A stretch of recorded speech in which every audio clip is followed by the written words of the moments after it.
जानकारियों के लिए। चलिए चौथी खबर, बेहद महत्वपूर्ण खबर की ओर बढ़ते हैं। जैश के बड़े हमले की प्लानिंग का खुलासा हुआ है। कश्मीर घाटी में आईईडी धमाके की प्लानिंग खुफिया एजेंसियों ने एक बेहद अहम इनपुट दिया है। अल-कायदा हक्कानी नेटवर्क भी साजिश में शामिल।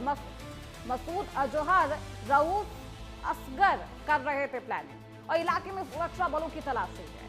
अभियान दो संदिग्ध देखे जाने के बाद सर्च ऑपरेशन है और यह भी कहा जा रहा है कि हमले से पहले और तमाम इनपुट से पहले लश्कर के आतंकवादी और जैश ए मोहम्मद के आतंकवादी एक साथ बैठक करते हैं। लेकिन वो तस्वीरें आपको दिखाएंगे जहां पर सर्च ऑपरेशन चलाया जा रहा है।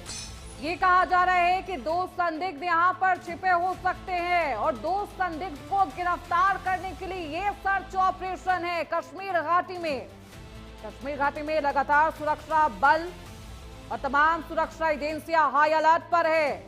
अब सवाल ये है, क्योंकि बैठक के बाद इस तरीके की इनपुट मिलना, सोचिए पहलगाम अटैक के बाद, ऑपरेशन सिंदूर के बाद ऐसा पहली बार होता है जब लश्कर-ए-तैयबा, जैश ए मोहम्मद एक साथ आते हैं। एक बेहद अहम बैठक की जाती है और उस बैठक के बाद भारत में आईईडी हमले की नई साजिश, ये इनपुट मिला है। जैश की आतंकी साजिश का ये नया इनपुट है जो आपकी टीवी स्क्रीन पर है। लश्कर और अल-कायदा की प्लानिंग, ये कहा जा रहा है कि इन दोनों की प्लानिंग थी। दूसरी तरफ जैश आतंकी की जो साजिश है उसका ये इनपुट है जो आपकी टीवी स्क्रीन पर हमारे साथ हमारी सहयोगी स्तुति पाठक इस खबर पर ज्यादा जानकारी के साथ जुड़ चुकी है। स्तुति, क्या कुछ अपडेट, क्या कुछ इनपुट सुरक्षा एजेंसियों के हाथ लगे हैं?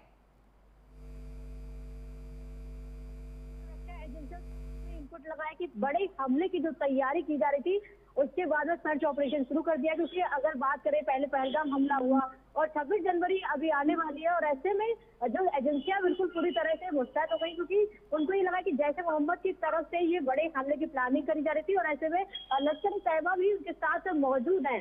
दोनों ने मिलकर ये प्लानिंग की और दो संदिग्ध देखे गए और ये उनको जो एजेंसियां है उनको ये अलर्ट मिला कि शायद वो छुपे हो सकते हैं। इसको लेकर एजेंसियां एकदम मुस्तैद हो गई है।